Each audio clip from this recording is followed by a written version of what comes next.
سلام سلام كمسك الختام.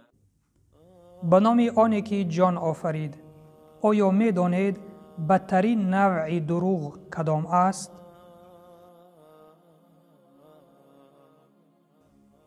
پیامبر اکرم صلی الله علیه و سلم فرمودند: از گمان بد دوری جویید، زیرا گمان بد بدترین نوع دروغ است. روایت بخاری و مسلم. برادر و خواهر ایمانیم، از این حدیث به ما معلوم گشت که بدترین نوع دروغ این گمان بد است. این گمان بد نسبت به برادران و خواهران مسلمان خود است.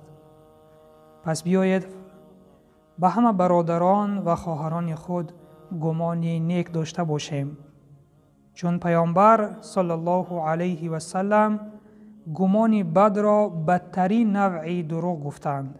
در حقیقت وقتی که شما به برادر گمان بد میکنید، حالا آنکه اصلی مسئله را نمیدانید و وقتی که به شما معلوم میگردد، معلوم شد که شما خطا کرده اید. پس این حدیث برای ما یک درس عبرت بشود تا که بدگمانی در حق برادر و خواهر مسلمان خود نکنیم، تا از جمله دروغگویان نباشیم.